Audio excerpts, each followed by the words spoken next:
Hey guys, it is Tuesday night and I am live on YouTube. If you're watching this live or later, hit that like button, subscribe to the channel. If you're listening to the podcast, awesome. Love to have you listen to the pod. Thank you. Um, leave a review, Apple Podcast. June is the month when I do a mailbag. Maybe it's early July, but it's coming. It's coming. Next 4 weeks, mailbag. So leave a review, 5 stars. Appreciate that very much. In that review, leave a question, and that question is for the mailbag. So yeah, excited. A few things I want to talk about tonight. Another rare, maybe not so rare-ish evening show. I finally got around to seeing the 49ers State of the Franchise. It's something they did a few weeks ago, but they just posted it on YouTube on Monday night. And, it's the same thing every year. Greg Papa hosts it, and he talks to Al Guido and Jed York, the president, and the owner. Jed York is there, and then John Lynch and Kyle Shanahan, and then some players. And this year was no different. And there were some interesting things, and I pulled a couple of things that were said that I wanted to react to. And then there's a few other topics I wanted to hit, or at least one other topic I wanted to hit. But I thought Brock said some interesting stuff. I think Kyle said some interesting stuff. I thought there was an interaction with John Lynch that was illuminating. And to me, there's the ongoing Deebo discussion I'd like to add to tonight. And also, I think we knew how rare this offseason was for Brock, but I hate to use the word rare when he's only been in the league a short time. But, so it's like he's had 3 off seasons, kind of, 1 preseason in his rookie year. And so you're like, oh, Brock is having his first full healthy off season, which is significant, but, it's his first of 2, basically, first of 3. For Shanahan, this is a very rare off season. This is an off season. Shanahan has something going for him this year that he's only had one other time. And I didn't realize it. So we'll get to that. But let's start with Kyle Shanahan talking about Brock Purdy. And here we go. Kyle Shanahan, this is State of the Franchise. You can watch this whole thing. The Niners have it on their YouTube channel. MJ Acosta is the other. I don't know if you hear her here or not, but she's from NFL Network, or has been with NFL Network. And she was on the stage as well. So here's Kyle Shanahan talking about Brock Purdy. I remember last year, everyone asked me about Brock, and I said a sentence just reacting, not thinking about it. I'm like, no, we're good with Brock. He's the real deal. And then everyone repeated, Kyle says, Brock's the real deal. And they went huge, and I didn't. I'm like, man, that does sound like a big statement. But it was, what I meant was, we just hung out and went through a lot of stuff with Brock, and we got to see who he is. Everyone gets to see the type of player he is, but we got to go through practice, through games. I mean, he was awesome in practice, and he's a third-string quarterback, just gets thrown into games, and he's the same way in these games that he was in practice, and each game gets bigger and bigger, and he didn't lose his rookie year. He got us an NFC championship. So you see all these things about his character and who he is. We all know his tape's good, and then he has such a horrible injury, and he's got to come back in this year where it's like, man, we saw in 7 games, that was pretty genuine, just what we saw on film and the person he is, and then this year it got even doubled. And it's my experience with players is, you see the film, a guy can play, but what are they made of? And Brock's as genuine of a person as I've been around. And when you have someone who's got that, such a solid foundation of who they are as a man, what they want in life, Brock is a really good person who is totally dedicated to his job and his craft and being the best at it, and he's extremely talented at it. So whatever Brock goes through, he gets stronger, good or bad. And now I look back on it, and even though I didn't play him, he is the real deal. No. It's just genuine as a person, and it's genuine as you guys see on tape. And when those two go together, just put good people around them that are like-minded, and usually good things happen. So Shanahan's kind of, Kyle's kind of in love. I thought it was funny the first thing he said, where he said, I said, oh, he's the real deal, and then it became a thing. And I isn't it funny? He's just a human. He's like anybody else. Right. He reads his own quote, or hears his own quote, and he goes, oh, that sounds like a significant thing to say. Kyle his reaction was not, oh, everyone's blowing what I said out of proportion. His reaction was, gosh, when I hear that does sound like a significant thing to say. And it sounds like he would have protected Brock against having his coach make that kind of statement At the time, that's how he felt. Like, I should probably not say this. If I could do it over again, I won't say that, right? That's how he felt back at the time. But now in hindsight, he's saying it turned out that it wasn't too big of a statement to say he's the real deal. He is the real deal.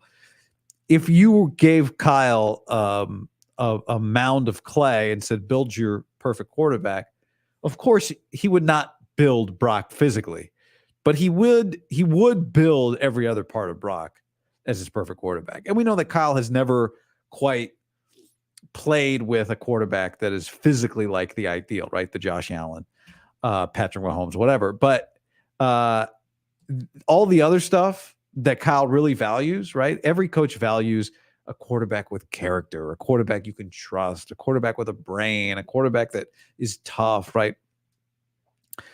But sometimes they don't actually value that as much as they say they do. They value it, and then there's a guy with better physical traits who maybe isn't as tough or isn't as good a leader or isn't as smart, and they lean with that guy. Now, Kyle didn't really have a choice. I mean, he did draft Brock, right?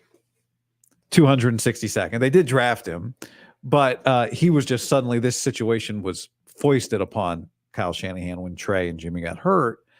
But I think what you hear him saying is, I had a hope for him.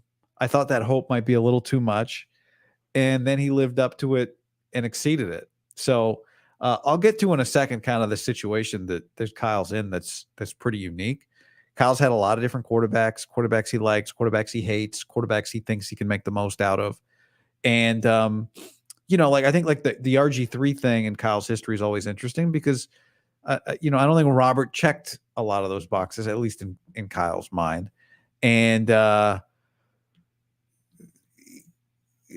think it's understandable that he looks at this guy differently than he's looked at a lot of his other quarterbacks, partly because he's doing it young. Like, he got to Matt Ryan already in his prime. Jimmy, Jimmy was youngish, not the very beginning. He didn't get to be the first guy to put hands on Jimmy. He got CJ Beathard young, Hoyer as a Niner, not middle of his career, right? But it's unique. Kyle is learning about Brock when we're all learning about Brock, as opposed to say, Garoppolo, it kind of happened that way, but the league started to have an opinion on Jimmy by the time the Niners traded for him because they traded a first for him. There was an opinion. There was an opinion, or I guess was it a second? It was a second. There wasn't I used to know every piece of Jimmy information like the back of my hand. And now it's like a distant memory. Yeah, it was a second round pick. Like what's funny about Jimmy's career? If I could make one quick detour, well, of course I can. I can do whatever I want. You can enjoy it or not. But the thing that in hindsight is crazy about Jimmy is that Jimmy basically coincided with, the beginning of Kyle's career as a head coach. Jimmy's first year as a Niner, they acquired him in 2017. That was Kyle's first year as the Niner head coach. Now, Jimmy came to the team late, right? Like Halloween. But in my mind, it's like, Kyle was around for 3 years before Jimmy got here. And, that's not what happened. That's not what happened. So anyway, Kyle seems to have kind of taken the reins off expectations with Jimmy. He said something last year. He almost regretted it. Then he realized he didn't regret it. All right, next up. This is, let me see what we got here. This is Brock. And this, I think, kind of speaks to what Kyle just said. Let's listen to Brock Purdy. We got all the way to the end. We're right there, and weren't able to finish it. So for me, like I had that taste in my mouth, and then get back into the gym, start slowly working into it, and then here in OTAs, getting with Kyle and going over all the games that we played in, every play, and going over situational football and stuff, and taking that and actually going out in the field and running things and repping things and throwing to receivers. So last year I didn't have that. So now that I'm able to attack those kinds of things, I feel like I've gotten better. So yeah. That's an example of Brock's talking about first off season where he gets to kind of fully be the guy.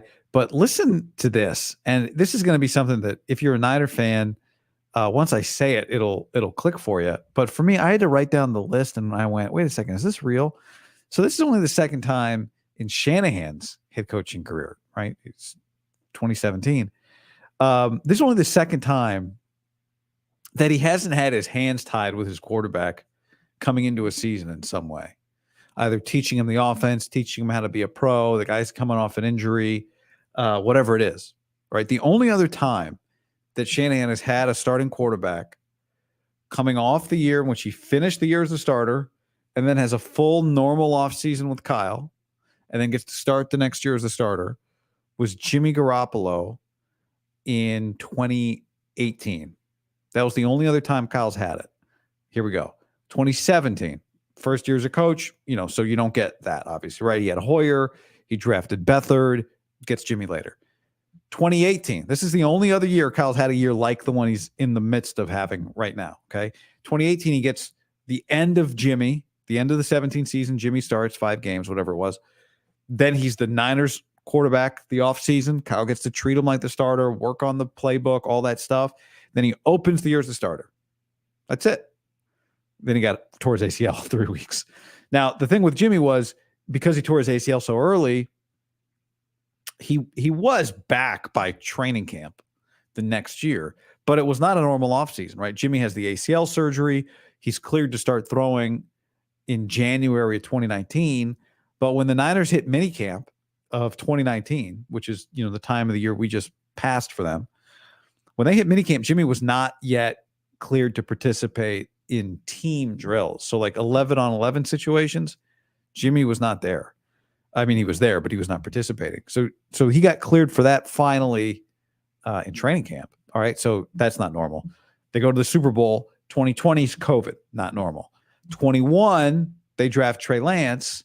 So, I mean, yeah, Jimmy is the starter coming off of 20 into 21, but it's weird. And you're teaching Trey the offense. So, you can't fully just ignore everybody and focus on your starter like often happens. So that's not normal. 22, Trey's year. Trey's going to be the guy, right? So it's Trey's offseason. Jimmy's hanging around. You brought in Nate Sudfeld. Brock is there. Trey's the starter, gets hurt. Jimmy's the starter, gets hurt. Brock takes over. Okay, so this is shaping up to be kind of like the 2018 year all over again, except Brock gets hurt in the last game. So last year's offseason is not normal for Brock. Gets back healthy. We know the story, right? So this has only happened once before in Kyle's career, which, we've talked about this for years. We kind of talked about it less probably in the last, not last 12 months, probably last, like 9 months, that every year a 49er quarterback gets hurt. Last year, this time, maybe you should keep Darnold and Trey, right? But it's so important that one of those guys is backup ready. It's so important that you have Sam Darnold. It's a big deal to have Sam Darnold. You never know. The Niners need multiple quarterbacks every year, right? All of that stuff was part of last year's offseason because Brock wasn't cleared yet. So Brock's never had this. Kyle's never had this. So when Brock talks about getting better, when Brock talks about, he gets to improve, I think part of what you saw in that answer from Kyle, and if you are able to watch it, you could see Kyle's face. If you heard it, I don't know if you could. I didn't watch it with my eyes closed. I watched Kyle's face, and you can really see the appreciation, the sincerity he has, that he has a quarterback that he feels like has a chance to be on his level. That when he tells him something, this guy gets it. Doesn't mean he can always execute it. But when Kyle teaches, Brock absorbs. Kyle has a lot to teach. I was texting with Greg Papa today because I told him I thought he had a good haircut for the state of the franchise. And he said, well, what do you think was the best part? And my answer was, and I don't like to, who cares? I think Kyle always says stuff. Like, that's one thing I value about Kyle Shanahan. And you don't always agree with him. Even the last time he had a press conference, I thought he gave a great answer to my question about special teams. I didn't totally agree with his answer, and I said so that day. Not some knockdown disagree. It's just a theory of mine. that it won't be the big guys on the lines in the new NFL kickoff rule. But he always says something. He always gives you a nugget. Every time I hear Kyle talk, you come out of it going, yeah, you're always protecting to a degree, kind of but he always says something, he gives you something. And I think if you go watch, if you weren't able to see it, if you were not able to see it when I played it, go back and watch Kyle talking about Brock. And I really think he gives you something. And I think the same is said for Brock, right? When the mics are off, Kyle's definitely giving him stuff, just loading him up. I interviewed Brandon Allen at the Super Bowl last year. Interviewed Brandon Allen twice last year in the locker room as well. I played both of them on the show.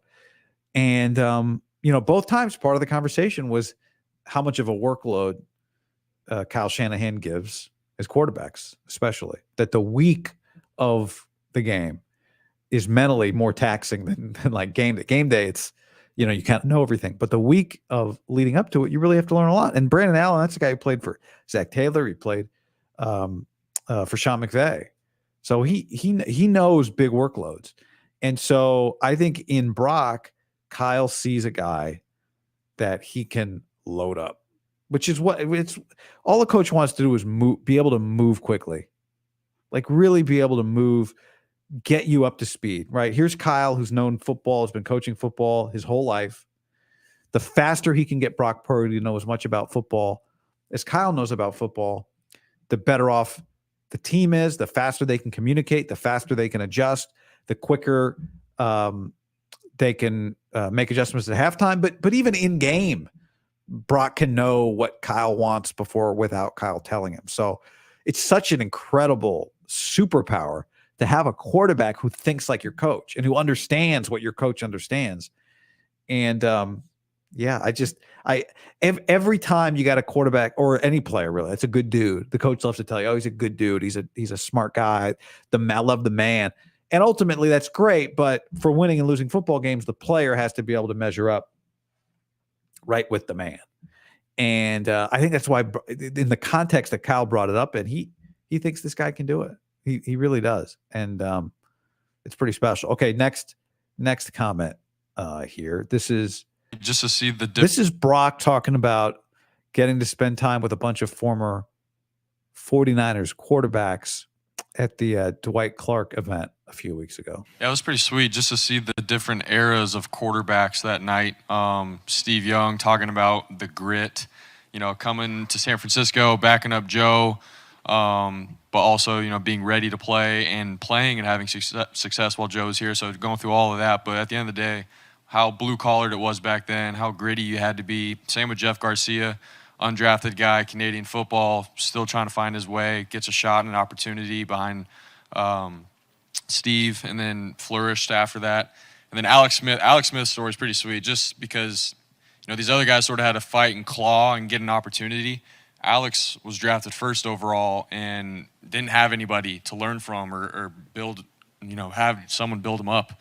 He had to learn on his own. And so then we sort of talked about how when he went to Kansas City, they drafted Mahomes, and he sort of was the guy that he never had. And so it was just an interesting point of view, just, seeing Steve, Jeff, even myself, guys that come in and we're trying to fight for that opportunity and be ready for it. But you also have Alex Smith, who was drafted first overall and was thrown into the Wolves and had to learn and didn't have anybody to, learn from. So just cool, different eras of quarterbacks for the Niners. And then to obviously learn from those guys, man, and their experiences. For myself, it doesn't get any better, man. I'm very, very thankful and blessed to be in this organization, learn from those kind of guys, have had success throughout the years and the eras.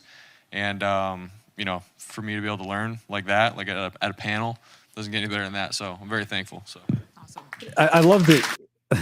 I love that Brock is like, he's beefed up on his 49ers QB history, but he gets to do it, talking directly to the guys. I think just hearing him talk about it just puts in a perspective of like his road was not like all of those guys had different roads. All those guys had such uniquely different roads. And Alex is so interesting because here's a guy who, as Brock says, he's the number one pick and then has this career that's very unlike a number one pick. Really, it's very unlike any quarterback. Just guys don't have careers like Alex's. They have Alex's career for a couple years, and then their career just ends. But they don't have that career, And it's just this table of guys. I just imagine Steve Young, Garcia, Brock, and Alex, and they each individually feel like they overcame so much, to have success in their careers. All three of them feel like it was them against the world. Even at a time when a lot of people believed in Alex, it quickly became, like Brock said, he didn't have a lot of support. It was Alex against the world, and Alex, the mental toughness, the mental toughness just off the charts. It's funny how Alex became this guy that, people viewed as lacking physical traits, particularly his arm. But, he was a number 1 overall pick because he was just an elite athlete, which is, it's funny to look back on it now, how it played out, and watching him with the Niners and then watching him in Kansas City just kind of, be viewed differently than he was viewed, partly because Aaron turned into this guy who, was drafted at the end of the first round, but he had all the blue chip traits, it turned out, which, wasn't necessarily, although he could have been the number 1 pick. On the before I get to one more clip here, Ian on the stream says, Bosa looking sleepy. Nick was good, normal Nick, but I would never want to be in a polo shirt next to Bosa. Like Brock is in a polo shirt next to Bosa, and the sleeve is long, and it's baggy. Bosa's sleeve is medium, like super tight. And what's funny about Brock, I've seen Brock in person a lot, right? I see him in the locker without pads, see him in the locker room. And I remember, I've mentioned this, I think, but I remember a couple weeks after the Super Bowl, I went out, my buddy Greg took me out to Olympic Club, and we're out there and we're hitting on the range, and we're walking to the tee, and there's Brock on the range talking to normal people, like not NFL sized people, but normal sized people. And he's humongous. I mean, humongous is an exaggeration. He's big, he's thick. Like, that's the thing about Brock, is he's not tall, but he's thick. Hefty's not the right word. He's solid. He is solid. He if you told me Boone was like Brock was like the fourth Boone brother, like, yeah, that kind of pencils. Brett Boone, Aaron Boone's tall. He's closer to Brett Boone. But all right, I want to play another clip here. But yet again, StreamYard is not impressing me with its ability to handle. Now, some people have blamed my computer for this. It's not well, maybe, I don't know. I cleared a bunch of space off this sucker. So I don't think it's that. So I'm going to give it a second here so I can play this next clip, because this next clip is really the one that I want to play. Hold on a second. Let me give this a peek, because for me, it's getting a little freezy, but it doesn't mean that it's not working perfectly for you guys. It might just be, yeah, it's streaming fine for you. So it's just me that's getting a little freezy here. Come on, you know what I'm going to, let's see here. Will this work?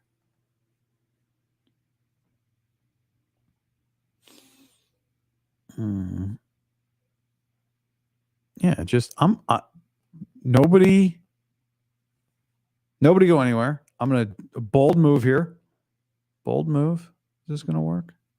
Bold move. Disappear for a second. But I should be right back. Bold move. I've tried this before.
All right. Somebody said RAM needs to get upgraded. Boris, this thing was working no problem up until up until not long ago. And then, I did some heavy Premiere Pro editing and, it became a problem. But anyway, all right, let me pull in this other video. I am going to do another video here. I'm on a Mac. Here's the problem is the new Mac Deebo on the sideline, 16 inches, which is what I have, which is what I love this computer. They're heavier than these. They're heavier than this one. This is a 2019 MacBook Pro. Oh no, 2020. I got it in 2020. Yeah, it's 2019 MacBook Pro. And I love it. I love an upgrade. I can go and buy a new computer with the best of them. I love it. But they're heavier now because they added all these extra ports. Don't use a Mac for streaming. This thing's fine for sure. What are you guys talking about? Bro, get a PC. Way easier to stream. What are you talking about? Get a desktop. No, I just want a super powered laptop, which I've got plugged into my 27-inch monitor here. And so then I got the 16, I got the 27. I can't go back to a PC, guys. I can't do it. I'm sorry. Can't do it. Video card. Well, maybe I'll go get an M3. I might need the new phone. The MacBook Air, the problem with I'm going to get to a real topic here. The MacBook Air, I would love to do a stream that's just all you guys that love computers and you can tell me shit about computers. I like the MacBook Air. The problem is it doesn't have enough ports. Doesn't have enough ports. I got 4 USB-C ports here. And I like that. Come on, get a PC pre-built from iBuyPower. They want to give me a computer, man. I don't know, man. I'm so in the ecosystem. Okay. M4 now? Yeah. Hackintosh. You got might want the new phone too. The iPad, I don't need to upgrade. I love the iPad. All right, here we go. Let me get to this. For a second, I thought, I got content to do tomorrow. If this thing, I'm telling you, you son of a. Okay, here we go. Let's see if this works. I remember seeing Deebo on the sideline come up to you and get in your ear a little bit about coming, and then you got the ball right away to start, and it was on. So what was it like for you at halftime of that game, John? I wasn't as cool as Joe, I can tell you that. Kyle will tell you, I'm an eternal optimist, so I'm always optimistic. I was not optimistic right then. It did not seem like it was our game, and I'll tell you, it was the first game in my tenure here that I went down to the locker room at halftime. I don't know what the hell for, but I felt compelled to go down, and I felt so much better, like Kyle talked about. I felt the energy in that locker room. I was sitting in with the equipment, man, and I'm just listening, and I could see Deebo over there, and I saw Deebo just like breathing hard, and Deebo looked at me and he said, "Tell him to get me the ball." And, is that what he told you? I'm sure there were more words than that. I never told him. Deebo told him. How about you tell him? Or better yet, show him. And Don't need to be told. yes, Right. It's very obvious. and it was on. It was on, and that was a fun one. All right, so that story, John Lynch, this was a few weeks ago, so this story has been around. But the part that when I heard someone retell the story, you don't hear is the Shanahan. Listen to Kyle again here, okay? I don't want to talk about this. And or better yet, show them. And Don't need to be told. yes, Right. It's very obvious. and All right, it was on. so- It was on, and that was a fun one. I don't need to be told. It's obvious, says Kyle. Right. And I think this goes back to this ongoing conversation we're all having about Deebo Samuel. Now, if you've been watching for a few weeks, maybe longer, you know that I'm buying up a lot of Deebo stock. I think people have gone a little too far. I think it probably started with the Super Bowl and JT O'Sullivan's video, and everyone kind of, JT does deep breakdowns and does a great job, and a lot of people watch it. Then they go, "Oh, look, Deebo was jogging. Deebo can't get open against man coverage." I'm like, what have we all been watching? But then he's talking about the NFC Championship game. Okay, they're down 24-7 against the Lions. It is John Lynch is right. John Lynch is talking about how I am nervous. I go down to the locker room. Deebo says I need the ball. So Kyle Shanahan, the guy that everyone's telling me is over Deebo, goes, it's pretty obvious that in that moment, the job was to get the ball to Deebo Samuel. How quickly we forget because of the Super Bowl who saved the day 2 weeks before the Super Bowl. Deebo Samuel had touched the ball 3 times in the first half, all in the first quarter. They targeted him one other time, and the ball was intercepted. So Deebo in the first half of the game had 3 touches for 28 total yards. In the second half of the NFC Championship game, the first play goes to Christian. Play number 2 goes to Deebo. Play number 3 goes to Deebo. Play number 4 goes to Deebo. Deebo ends up touching the ball 8 times in the second half for 68 yards. Kyle Shanahan just told you that in the biggest moment, with their backs against the wall in the NFC Championship game, at least at that time it was the biggest moment, that it was obvious to him what the answer was. The answer was to get the ball to Deebo Samuel. Now, Deebo's contract is going to be a complication in the future. Deebo's history is a complicated one. But what's not complicated is in your biggest games of the year, you try to get the ball to that guy. And in the Chiefs game, it didn't really work. It didn't work to really get it to Ayuk. It didn't work to get it to anybody. It's part of the Niners' problem. The Chiefs played a great game. But the beauty of Deebo is that you can at least try to help him take over a game because you can get him the ball in spots that don't actually require him to beat number 1 corners one-on-one. I just think I think it's been a little blown. I think we've gone too far one way. It's not nothing. I'm not saying it's nothing, but I think we've gone too far. Here's a comment. Cowboy Chipto says, Deebo's great against bad corners. I don't know. I seem to remember him beating Jalen Ramsey in what at the time was the biggest game of the year.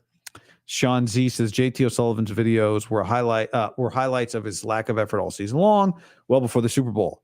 That's right. JT didn't just suddenly pick that up. It's JT doesn't love the Kyle offense, doesn't love the Deebo effort. That's fine. Okay. Look, that guy played in the league. I'm not. None of this has ever been about he's wrong. I'm not saying he's wrong.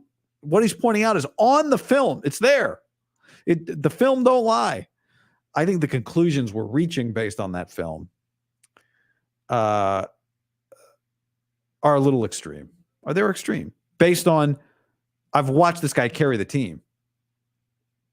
I've watched him carry the team in a way that basketball players and running backs carry teams. So, like with every player, there's some of the good stuff and some of the bad stuff. The one thing you know on this team, if your team felt like you weren't giving them what you needed to give them, this is not the kind of team that lets that slide.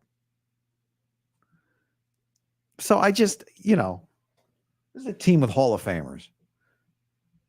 If they had a problem with Deebo would know about it. But they look at Deebo and go, nah, we kind of need that guy. Kyle Shanahan said, yeah, the assignment was pretty clear. We need that dude. Super Bowl was bad for everybody. I mean, they almost won it, but then it was JJ. Juwan Jennings was very good. By the way, I was, the McCaffrey news got announced today that he's on the cover, Tuesday, if you're listening to this later, that he's on the cover of Madden. And the recent history of Madden with guys on the cover is pretty good. But I went back and looked at a slideshow of all the Madden covers before, and they just started with John Madden. There was a lot of John Madden to start it. Madden 96, Madden 97, Madden 98, Madden 99, Madden 2000. Then it's Eddie George in 2001, Titans. Then it's Dante Culpepper, 2002, Vikings. Then it's the Rams, Marshall Faulk, 03. Then it's Michael Vick, Falcons, 04. Then it's Ray Lewis, Ravens, 05. Donovan McNabb, Eagles, 06. Sean Alexander, Seahawks, 07. Vince Young. I'd forgotten VY was on the cover of Madden, 08. Brett Favre, Packers, 09. Polamalu and Larry Fitzgerald in 10. Breeze in 11. Peyton Hillis in 12. Outlier. Calvin Johnson in 2013. Barry Sanders for the 25th anniversary in 2014. So back-to-back years, there were Lions on the cover of Madden. Okay. Richard Sherman in 15. Odell Beckham in 16. Gronk in 17. Brady in 18. Antonio Brown in 19. Mahomes in 20. Lamar Jackson in 21. Mahomes and Brady in 22. Madden finally comes back to the cover in 23. In 2023, it's the first time that the Raiders make an appearance on the cover of Madden, albeit a very subtle appearance. It's like half a helmet, kind of. It's like it's Madden. If you're not watching, it's Madden on the shoulders of his players as a coach, and you can see like half of a helmet of a Raider. That's about all you get. And then it went so well last year that the league said, let's put half of a Raider helmet on the cover of Madden once again. The league didn't say it. EA Sports said, let's get the 2023 Madden was such a hot seller that let's put them in the cover again. So, well, everybody today was talking about the Madden cover like it was McCaffrey's cover. I say no. This is the second year in a row that the Raiders have been on the cover of Madden. Just so happened that the best picture they had of the Raiders was them chasing Christian McCaffrey. The picture for McCaffrey, by the way, is a hell of a photo. It's a great picture. McCaffrey, he's the perfect Madden player.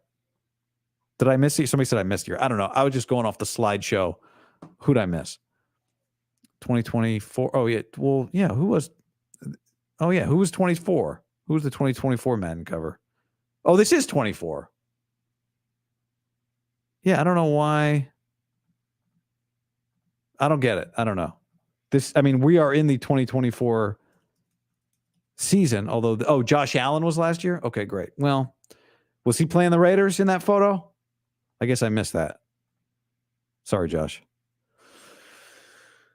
All right, 2 out of 3 years for the Raiders. 2 out of 3 years. Still a great run for our boys. Still a great run. Okay, let me see. A couple of comments here. The little at a port. That's a. I've got I start a bunch of computer comments here. Just Mike. Here we go. Comment from Just Mike. He says, seems like the semi-big guys make sense on the kickoff return, like tight ends, linebackers, defensive ends as blockers. Yeah, my theory is that the offensive linemen do not make sense on kickoff return protection because the field is wide and the defender, the guys that they're blocking are 5 yards away from them. So when an offensive lineman blocks a nose tackle, they are nose to nose, right? 5 yards away, now it's more of a kind of a juke game, and you got a lot of width of the field to cover. Now, if you've watched any of those XFL highlights, or watched minicamp, which you couldn't, but idea. There's not a lot of room, right? Everyone's lined up. There's 20 people, 10 people, the 53 and a third yards with 10, separated evenly by 10 people. Not a lot of space. Not a lot of space. So you could argue, well, the big guys, not a lot of space. But I think the field is so wide, and I think it's going to be so hard to get your hands on the guy you're trying to block that the big guys would be at a disadvantage. So I do think you want kind of quicker, kind of some of the quicker, not small guys, but the linebackers, the tight ends. I think it's going to be weird. I did a stream with David Lombardi. Was that last night? Monday? And yeah, I think it's going to be a mess because you're going to have guys they're blocking totally differently. They're blocking totally differently. Fish and Chips asks, are you at the facility constantly? And if yes, where are you in the pecking order of the presser? There is to me, the real reporters, like the reporters, the guys who are there, the people who are there, not just guys, even though just so the ladies know, when we say hey guys, when I say hey guy on this show, that applies to everybody. Everyone gets to, you can be a guy in the sense of, cool guy. Hey, cool guy. Those people deserve. Now they also get their own stuff on the side. The trick, if you really wanted to, if I really felt like it, if you really have a question to ask, being the first one's actually the way to go, because everyone kind of waits for the first one. Otherwise, like, I wasn't going to ask a question in the last Shanahan presser, and then a question came to me. It's no pressure. It's low key. Daniel says, wait, can the Niners actually use Trent Williams, though? He's not exactly a normal offensive lineman. Yeah, I mean, they could. They won't, but they could.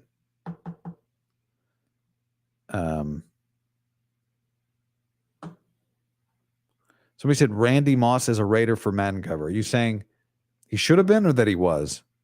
Did I miss a Raider? If Randy Moss was a Madden cover Raider, a Raider Madden cover, I'm getting that sucker printed out on a flag, and I am flying that flag outside of my house on the 4th of July, or maybe at least the 3rd of July.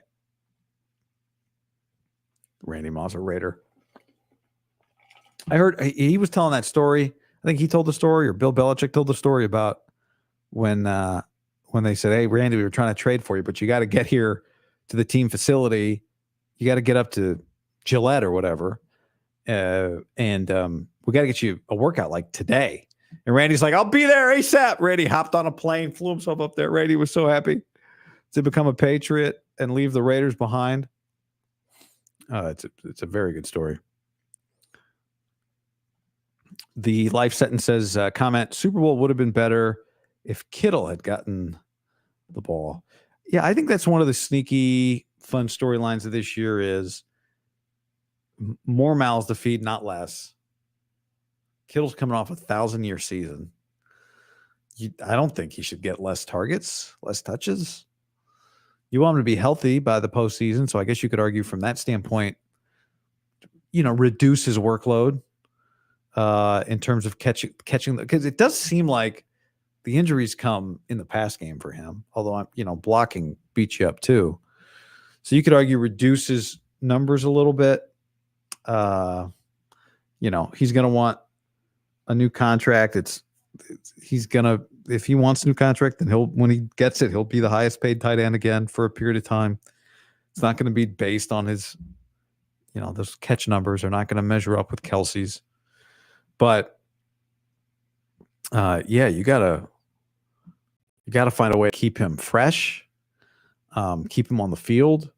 But I don't want 20 targets that would have gone to him going somewhere else, because he's just, he's just such a mismatch. Michael Otis comment: remember when Deebo got hurt and they tried to run a sweep with Jennings instead? Didn't go so well. Yeah, that was a mistake.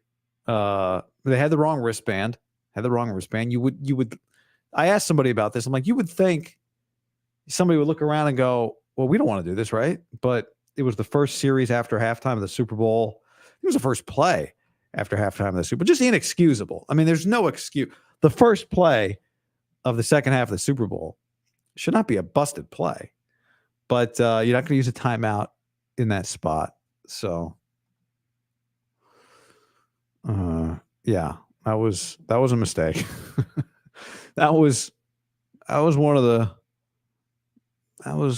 funnier mistakes.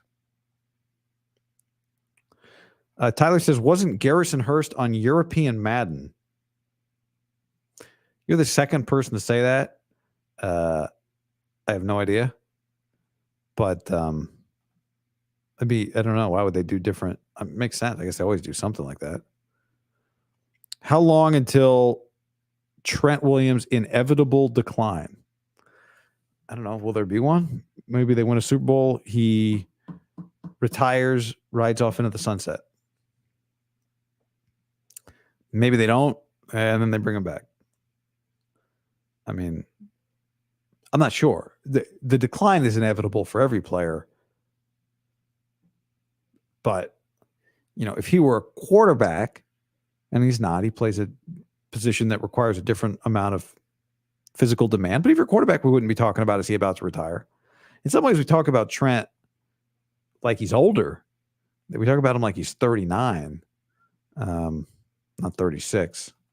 But speaking of in their prime, I've been watching a lot of the Giants lately. You guys know I went to a couple Giants-Yankees game. Crowds were good. Mike Krukow is just as funny as he's ever been. I think you could argue. Let me think about this because it just came to my head. I think you could argue he's the number one broadcaster in baseball. You could argue that. You could argue that. I don't know if I hadn't thought about it, but he's a tier one. He's a tier one. All right. On that note, we made it through. Thanks to everybody who hung through technical issues. I will, I'm always looking for an excuse to upgrade a piece of hardware. So I'll think about it because I got to try some other software fixes first. Do my due diligence. Yeah, Kruk and Kuip, the greatest duo of all time, says Dan. Pretty special, man. Pretty special. All right. Thanks for hanging here, everybody. Hit that like button, subscribe to the channel. Appreciate y'all. If you're podcast listeners, great. Thank you. Appreciate you as well. Last thing from Jared, are the 262 hats on sale yet? No, they're not. I should be getting some new samples today, or not today, this week or early next week, I think. We made a bunch of samples. If you're watching, they're behind me. 262 representing Brock's draft position in the Niners in a script of a font similar to the Niners' old saloon style. I didn't love these hats, the quality that I got. So that we sampled. So we're running through some other samples, trying out some other stuff. All right, guys, there's the update on the hats, but you will be the first to know. You will be the first to know here on the podcast when that's ready. Okay. Have a good night. Good Wednesday if you're catching this then, and I'll talk to you soon. Later.